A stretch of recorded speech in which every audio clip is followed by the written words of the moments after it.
નમસ્કાર દર્શક મિત્રો, હું છું જિગ્નેશ મહેતા. ગ્રામી ન્યૂઝના ડિજિટલ પ્લેટફોર્મમાં આપનું સ્વાગત છે.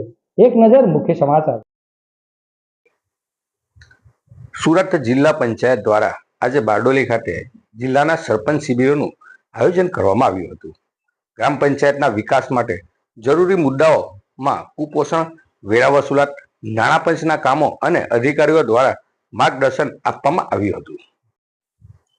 સુરત જિલ્લા પંચાયત દ્વારા જિલ્લાના સરપંચો માટે આજે એક મહત્વનો કાર્યક્રમનું આયોજન કરવામાં આવ્યું હતું. બારડોલી તાલુકાના તાજપુર ખાતે જિલ્લાના સરપંચોને સાથે રાખી જાગૃતિ સભર સરપંચ શિબિરનું આયોજન કરવામાં આવ્યું હતું.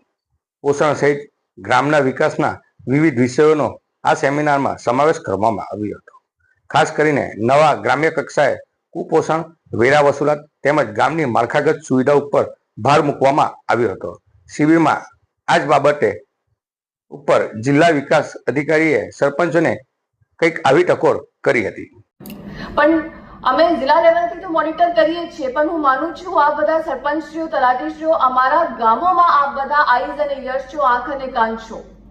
જ્યારે આ બધા લોકો આ બધી યોજનાઓનું અમલીકરણ ઉપર ધ્યાન આપજો અને આ ઇન્શ્યોર કરશો કે તમારા સ્કૂલમાં શિક્ષણ તો આપવામાં આવી રહ્યું છે, પણ આ ગુણવત્તાયુક્ત શિક્ષણ છે યા નથી, સબ સેન્ટરમાં લોકોની હાજરી છે યા નથી, રસીકરણ ઉપર ફોકસ છે યા નથી, સ્વચ્છતા ખરેખર થઈ રહી છે યા નહીં, તો મને નથી લાગતું કે અમે કોઈ વસ્તુનું રિવ્યુ લેવાની આવશ્યકતા છે.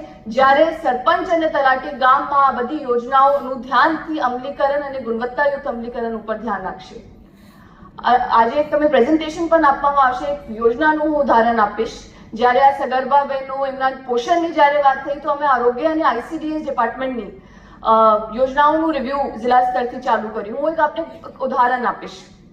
એક આઈસીડીએસ શાખાની આંગણવાડીઓમાં એક બહુ મહત્વપૂર્ણ યોજના ચાલે છે, પોષણ સુધા યોજના, જેમાં અઠવાડિયામાં 4 થી 5 દિવસ આંગણવાડીઓમાં સગર્ભા બહેનો માટે ગરમ નાસ્તો આપવામાં આવે છે. સુરત જિલ્લાને લાગે વળગે ત્યાં સુધી સગર્ભ મહિલાઓ અને બાળકોના કુપોષણને સુધારવા 3 મહિનાથી સુરત જિલ્લામાં ઝુંબેશ ચાલી રહી છે. સાથે જ જિલ્લાના વિવિધ તાલુકાઓમાં સિકલ સેલ અંગે પણ જાગૃતિ આપવામાં આવી હતી. ગ્રામ્ય વિસ્તારોમાં ઘણી પંચાયતોમાં વેરા વસૂલાતનો પણ પ્રશ્ન હોય, વેરા વસૂલતા ઉપર પણ ભાર મૂકવામાં આવ્યો હતો. તમામ બાબતો ઉપર જિલ્લાના અધિકારીઓ દ્વારા માહિતી આપવામાં આવી હતી તેમજ ન્યુટ્રિશન કીટનું પણ વિતરણ કરવામાં આવ્યું હતું.